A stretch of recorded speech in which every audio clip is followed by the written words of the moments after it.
Things are getting serious. More than the sun or the famous Santon of Aubagne, the mountains will be the great attraction of today's stage. With the Côte de Fayence, the first high-altitude finish is on the menu today. It follows the double ascent of the Col de Bourigaille, a first-category climb.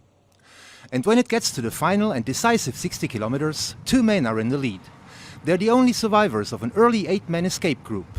But Alexandro De Marchi and Eduardo Sepulveda will have a hard time resisting the peg led by Alberto Contador on the first ascent of the Côte de Bourigaille, and their lead stabilizes around 1 minute. After a first passage on the finish line, at the final intermediary sprint, the Italian and the Argentinian are taken by the peloton 21 kilometers before arrival. And it's a group of 28 riders, including the yellow jersey Alaphilippe, that's in the lead on the last meters of the Bourigaille. The group is soon reduced to 26 when Simon Yates, 11th in the overall ranking, decides to attack and test the strength of his opponents. The British will not wait for his pursuers to react.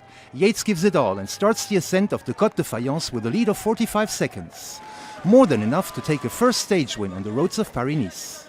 Behind, in the favourites group, Richie Porte is the first to attack. But it's again Sergio Henao who will prove most resourceful. The Colombian from Sky counters the Australian. Yellow jersey Alaphilippe doesn't manage to follow, and Henao finishes second, gaining 19 seconds in the overall ranking.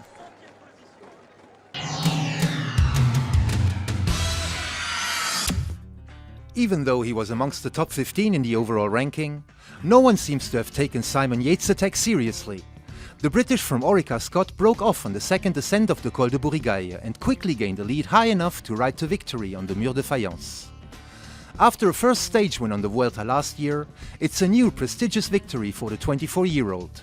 That should help him forget the difficult race he had here last year. Yates may be one of the faces of a new generation that will have to be reckoned with in the nearest future. In the beginning of the day, I had a small idea to try something, but it was all depending on how I feel and the conditions. And yeah, I got to the moment, I said to myself, oh, why not? I have nothing to lose. If I get caught, I get caught. It's okay. So yeah, I tried, and I'm just happy that it worked. Even though the yellow jersey Alaphilippe only finished 4th today and got no bonus points, he still precedes his compatriot Tony Galopin in the overall ranking. Henao stays dangerous and reduces the gap to under 1 minute, while Simon Yates enters the top 10 after today's stage victory. It may seem the race was shortened by a day, but today is just an intermediary stop at Nice before returning here for the epilogue of the 75th edition. But before climbing the Col d'Aise on Sunday, 3 first-category difficulties will have to be passed on stage 7. Amongst them the impressive Col de Couillol, a 16-kilometer ascent with a slope of 7% that should certainly be decisive for the stage win.